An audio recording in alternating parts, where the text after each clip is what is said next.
2021, 100 years of the establishment of the Communist Party of China।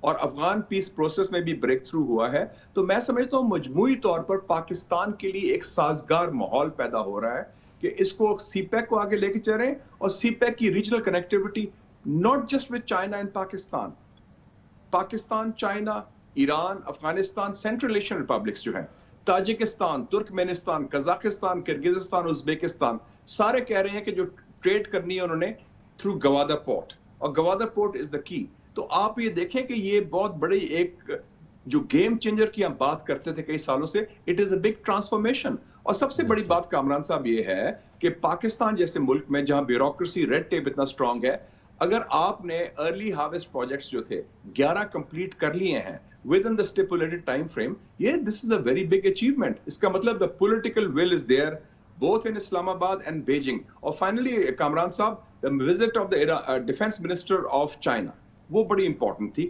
وہ نیپال سے آیا ہے اور ہم نے ایک بائیلیٹرل MOU بھی سائن کیا ہے چائنا کے ساتھ. تو ہمارا جو اسٹریٹجک کنیکشن ہے پاکستان اور چائنا کا وہ بہت اسٹرانگ ہو رہا ہے, اور ہم نے فیصلہ کیا ہے کہ ہر ایشوز پر Chinese core interest and Pakistan core interest we will stand together today, tomorrow and for the future. Thank you so much. Senator Mushahid Hussain Syed ہمارے ساتھ موجود تھے. کمرشل بریک, اس دوران نیوز ہیڈ لائنز دیکھیں, اس کے بعد ہم اپنے پروگرام کے باقی حصے کے ساتھ واپس آتے ہیں.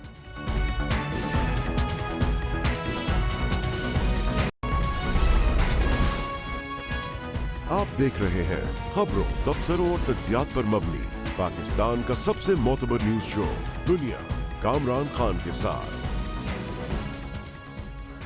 کراچی کے لیے, کراچی والوں کے لیے, 3 کروڑ شہریوں کے لیے اطمینان کی اور سکون کی خبر ہے کہ بالآخر یہ بات طے ہوتی جا رہی ہے. بار بار اس کی گواہی آ رہی ہے کہ پوری ریاست پاکستان جس نے ستمبر کے مہینے میں فیصلہ کیا تھا کہ اب کراچی شہر کو ٹرانسفارم کرنا ہوگا, اس کی حقیقی حیثیت ہے اس کو بحال کرنا ہوگا, اس راہ پر گامزن ہے پاکستان کی پوری ریاست, اس کے ریاستی ادارے. اور اس کی گواہی آج بھی ملی جب پاکستان کے معاشی دارالحکومت کراچی کے حوالے سے بلدیاتی انفراسٹرکچر اور معاشی اور کاروباری بحالی کے کراچی ٹرانسفارمیشن پلان کو عملی شکل دینے کے لیے آج ایک اور اجلاس ہوا, اس ہفتے کا دوسرا اجلاس. آج وفاق اور سندھ حکومت کے درمیان کراچی کوارڈینیشن کمیٹی کا اس میٹنگ میں بڑا امپورٹنٹ میٹنگ تھی. اس میں وفاقی وزیر منصوبہ بندی جناب اسد عمر, وزیر اعلیٰ سید مراد علی شاہ کے علاوہ پاکستان کی ملٹری لیڈرشپ بھی اس میں موجود تھی. آج corps commander Karachi lieutenant general Humayun Aziz کے علاوہ پہلی بار DGISI lieutenant general Faiz Hameed نے اس میں شرکت کی ہے. اور اس کے ساتھ ہی پاکستان کی کئی اور ملٹری لیڈرشپ کے کئی اور لوگ جو کراچی میں ہیں, سندھ میں ہیں, وہ بھی اس میں شریک تھے. پچھلے جمعے کو آپ کو اس پورے معاملے کی اہمیت کا احساس ہوگا کہ پچھلے جمعے کو وزیر اعظم عمران خان کی سربراہی میں اسی کراچی ٹرانسفارمیشن پلان سے متعلق اجلاس اسلام آباد میں ہوا تھا. وزیر اعظم کی زیر صدارت اس اجلاس میں army chief general Qamar Javed Bajwa بھی شریک تھے. اجلاس میں بتایا گیا تھا کہ کراچی میں 1117 ارب روپے کے 100 منصوبے 3 مراحل میں مکمل ہوں گے. آج کراچی کوارڈینیشن کمیٹی کے اجلاس میں بتایا گیا کہ وفاقی حکومت سندھ حکومت کو مکمل سپورٹ دے گی, جو بھی ابتدائی خرچہ ہوگا وہ بھی شریک ہوگی, اور وفاق NDMA کو 700 ارب روپے کے لیے مجاز بنایا گیا. مجوزہ منصوبوں کا اجرا نئے سال سے شروع ہو جائے گا. کراچی کے لیے بہرحال یہ سکون کی بات ہے کہ پوری ملٹری لیڈرشپ, سیاسی لیڈرشپ سندھ حکومت کو اپنا ساتھ لے کے کراچی کو ٹرانسفارم کرنا چاہتی ہے, کراچی کی آواز کو سنا جا رہا ہے. آج کے اجلاس میں بتایا گیا ہے, فیصلہ ہوا ہے کہ K4 منصوبے کو آگے بڑھانے کے لیے وابڈا کو سامنے لایا جا رہا ہے. وابڈا اس میں لیڈ کردار ادا کرے گی. اس کے علاوہ گجر نالے اور اورنگی ٹاؤن نالوں کی اسٹڈی اور ڈیزائن اب اگلے 1 مہینے میں مکمل کی جائے گی. وزیر اعلیٰ مراد علی شاہ نے بتایا کہ NLD یونیورسٹی کے ذریعے کراچی کے تمام اہم نالوں کے سروے کرائے جا رہے ہیں. کل محمود آباد نالے کی ری ماڈلنگ پر انہوں نے کہا, میں نے اجلاس بلایا تھا. چیف منسٹر نے بتایا کہ محمود آباد نالے کی اسٹڈی ہو چکی ہے, نالے کو ری ماڈل کیا جائے گا. 270 ملی میٹر تک کی بارش کا پانی 12 گھنٹے سے نکل جایا کرے گا. چیف منسٹر نے تمام لوگوں کو جو اس میٹنگ میں شریک تھے بتایا کہ کراچی میں صفائی سے متعلق مہم اب شروع کی جا رہی ہے. اس کے علاوہ ICI برج اور ملیر ایکسپریس وے پر پبلک پرائیویٹ پارٹنرشپ کے تحت کام شروع کیا جائے گا. اس کی مزید تفصیلات حاصل کرتے ہیں. بہت اہم رکن ہیں کراچی ٹرانسفارمیشن پلان کے اس پورے منصوبے کے, وفاقی وزیر منصوبہ بندی جناب اسد عمر. بہت بہت شکریہ اسد عمر صاحب.